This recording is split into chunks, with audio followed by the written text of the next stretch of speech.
E é logo depois de meter a porrada num dragão muito, mas muito folgado que o nosso protagonista simplesmente perdeu a consciência, porque o corpo dele não tá nem perto de dar conta de todo o poder que ele demonstrou ali. E a gente já corta pra uma cena de um sonho que ele tá tendo. Ele tá tendo um sonho desse dragão, desse personagem em forma humana, correndo dele, que tá sendo visto como um ser muito gigantesco e muito poderoso. Eu realmente tenho algumas dúvidas com relação a esse sonho, porque o protagonista utilizou pra matar esse cara não o poder de mana, não magia normal, mas um poder de almas, um poder de espíritos e o poder da alma. Eu não sei se tem algum tipo de relação esse sonho com o fato dele ter matado esse dragão com esse poder. Porque se é a alma, talvez tenha algum tipo de relação entre ele que matou o cara usando o poder de alma e a alma do cara que morreu. Então, se esse for o caso, o nosso protagonista, que sempre foi conhecido como um monstro destruidor sozinho de reinos inteiros, de exércitos inteiros, deve ter uma alma muito corrompida com esses assassinatos. Se esse for o caso, né? Porque pode ser simplesmente um sonho aleatório que o protagonista teve depois de lutar contra esse dragão. Também é plausível, também é justificável, mas eu acho que tem alguma coisa a ver aí. E só lembrando que esse é o capítulo 36 que eu tô começando esse recap. Então é do 36 pra frente, e no final do vídeo eu vou te falar onde que eu parei, pra não ficar confuso e você não entender realmente de onde a onde que foi esse recap, e eu confundi algumas vezes nos últimos vídeos. Mas continuando, o nosso protagonista simplesmente acorda no pulo, realmente tomando um grande susto, porque ele tava sonhando, e ele ficou dormindo por 3 fucking dias seguidos, e ele acorda babando, suando, porque ele passou por muitas poucas e boas enquanto ele tava dormindo, porque ele lutou com poderes acima do que ele poderia. Mas beleza, ele acorda ali e olha ao redor e percebe que ele tá num local que ele não conhece. Ele não conhece aquele teto, ele não conhece o lustre, ele não conhece as paredes, e ele tá num local desconhecido. E ele já fica preocupado por conta disso, se perguntando onde que ele tá. E é quando ele tava se perguntando ali que entra o Ron, o mordomo dele, esse mesmo, dentro do quarto, murmurando algumas coisas, falando: "Nossa, jovem mestre, o que diabos que aconteceu? Quando será que você vai acordar?" E é quando ele olha pra direita, pra cama onde deveria estar desmaiado o protagonista, que ele tá acordado, ele toma um susto cabuloso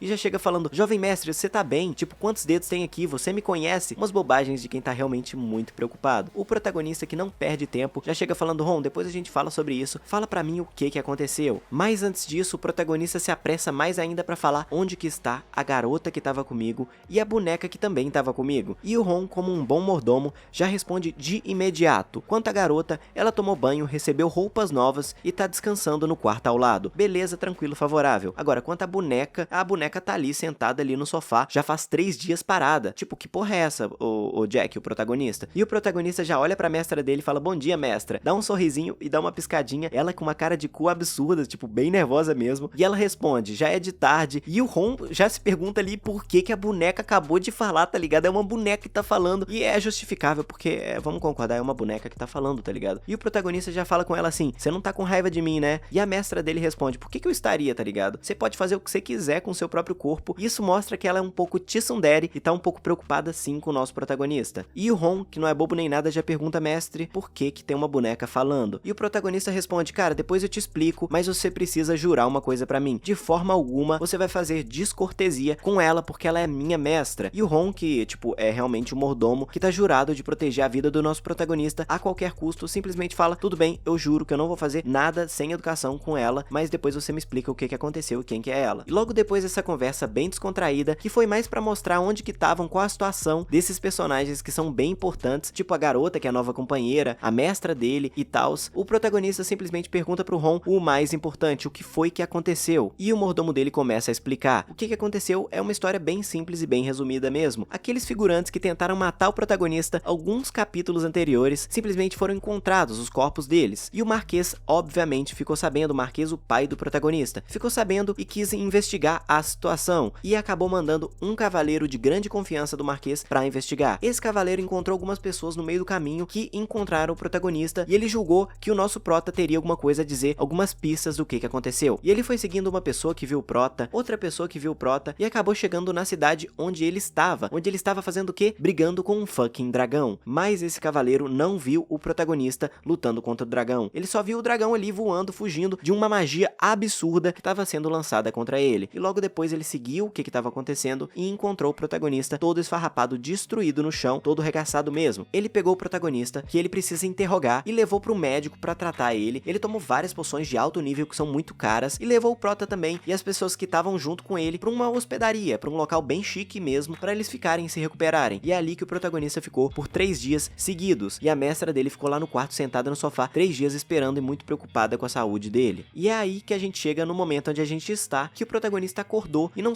sabia onde tava e tal, e rolou essa conversa toda. E quando a conversa tava terminando entre o protagonista e o Ron, o protagonista falou assim: Ron, é muito bom te ver de novo, mas ele ia completar a frase quando alguém chegou. Esse cavaleiro que tá ali pra investigar chegou perguntando: jovem mestre, que bom que você acordou. Mas se você tá pensando que esse cavaleiro vai ser um cara bonzinho, que vai tratar bem o protagonista, a verdade é que não. Ele demonstra no diálogo ser um puta de um cuzão que tá ali exercendo uma autoridade que ele nem tem de fato, achando que ele é o próprio Marquês. Enfim, ele chegou falando: que bom que você acordou, eu sou o Gonzales, o vice-capitão dos Cavaleiros de Sangue de Ferro, que é ali que serve o Marquês, que serve o reino no geral. Ele é bem poderoso, ou deveria ser bem poderoso. E ele fala também: você deve ter ouvido do seu servo, mas eu fui encarregado do esquadrão de investigação de desastres, ou seja, eu tô aqui pra investigar o que aconteceu ali com aqueles figurantes filhos da puta. E é aí que esse cavaleiro fala uma coisa totalmente sem nexo, totalmente intrusiva e que não tem nada a ver com ele. Ele chega a falar assim: eu entendo que te faltam habilidades comparado com o segundo jovem mestre, que é aquele cara que o protagonista meteu a porrada no fucking primeiro capítulo, mas você deveria pelo menos ter um pouquinho de dignidade de um filho de uma casa marquesa. Você não pode ficar andando por aí com uma mera plebeia e uma boneca e coisas aleatórias que nem você tava fazendo. E ele começa a falar essas coisas absurdas, como se ele pudesse mandar no que o protagonista faz ou deixa de fazer. Enfim, o Ron também fica muito puto com isso, o mordomo, e começa a responder, mas o protagonista fala assim: não, deixa ele falar por enquanto. E vocês estão ligados que quando o protagonista faz esse tipo de coisa, ele vai meter o cacete no cara logo depois. Mas só acompanha que vocês vão ver o que vai acontecer. E esse cavaleiro, logo em sequência, faz uma cara de mal, de arrogante assim, e fala: de agora em diante, eu vou te fazer algumas perguntas. Por favor, responda adequadamente. Beleza, vamos ver o que vai acontecer. E o protagonista já tá pensando ali: pelo que o Ron me disse, ele comprou 3 poções de alto grau pra mim. Então, o protagonista tem alguma consideração e ainda não fez nada justamente por conta dessas 3 poções. E o protagonista falou: e é por isso que eu vou aguentar 3 vezes essa falta de respeito. E ele falou assim: certo, pergunte. Eu vou responder. A primeira pergunta é óbvia. Ele falou assim: você foi o único sobrevivente de um incidente. O que é que aconteceu? E o protagonista respondeu assim: nada demais que vale a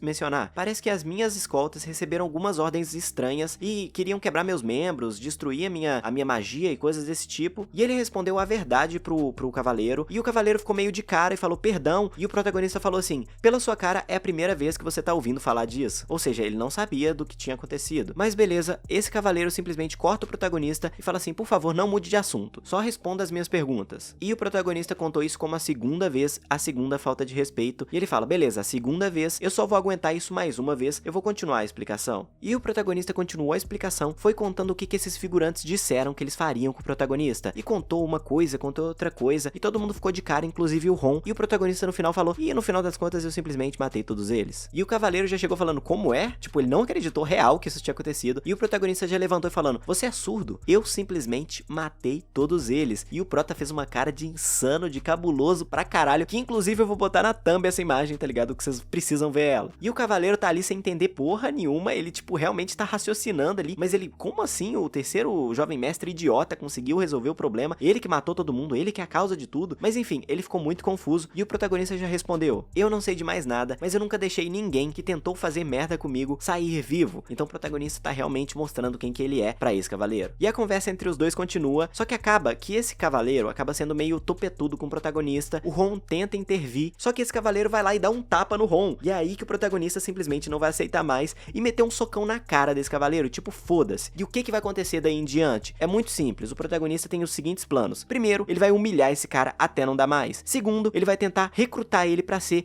realmente um servo, um peão dele, que nem ele tentou fazer com outro cara. Só que dessa vez, ele vai colocar algumas garantias no meio disso tudo. Primeiramente, o protagonista meteu o cacete nesse cara e falou assim: Ron, você vai resolver o problema aqui? Eu sei que você é um fucking mago de 9º círculo, então mete o cacete nesse cara, porque ele te tratou que nem um servo, que nem um lixo a vida inteira. E Ron vai e mete o cacete mesmo nesse cavaleiro, e foda-se. E o Ron não usa nem magia, ele usa poder do punho, poder do músculo mesmo, porque o Ron, além de ser de 9º círculo, tem um puta de um treinamento, e a gente ainda não sabe por quê, qual que é a história do Ron, mas no final das contas ele é forte mesmo. E depois do Ron meter o cacete nesse cavaleiro, o que o nosso protagonista fez? Ele levantou e explicou a situação pro cara, que ainda não tá entendendo porra nenhuma, ainda tá tipo de cara com tudo que tá acontecendo, e falou assim: cara, a partir de agora eu vou te dar uma chance pra você viver, você vai seguir as minhas ordens e você vai ter algumas vantagens com isso, eu prometo que você vai ter vantagens com isso. Beleza, o cara não acredita muito, e o que o protagonista faz? Falou assim: cara, você é de 7º círculo, não é? Eu vou te dar um presentinho agora. E o protagonista usou ali uma magia cabulosa, uma magia negra no caso, nesse cara, e simplesmente criou um 8º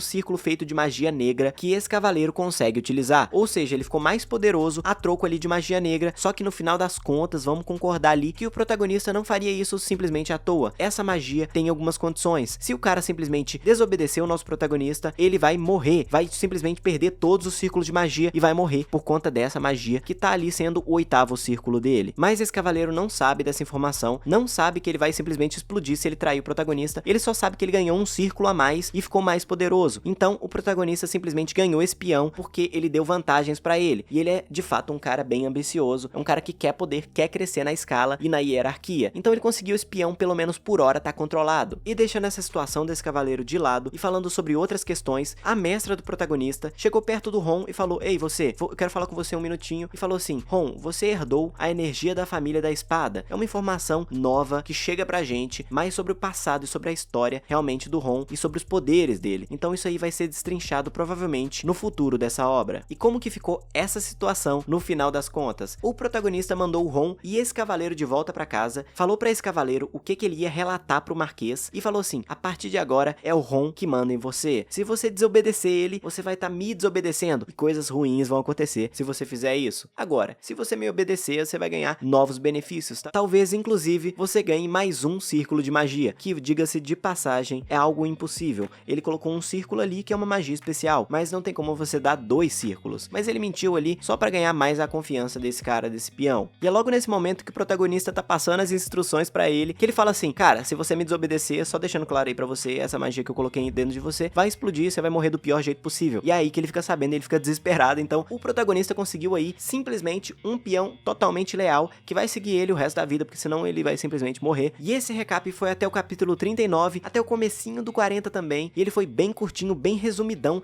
pra você ficar com um gostinho de quero mais esse domingo e assistir o vídeo que vai sair na terça-feira, que é a continuação desse. E eu espero que você tenha gostado desse vídeo. Se sim, deixa o like aí embaixo, se inscreve no canal e ativa o sininho de notificações pra vocês não perderem os vídeos aqui do canal. É isso, eu vou deixar um vídeo do canal na sua direita e o vídeo na sua esquerda. Assiste que vocês vão curtir. É isso, e até a próxima.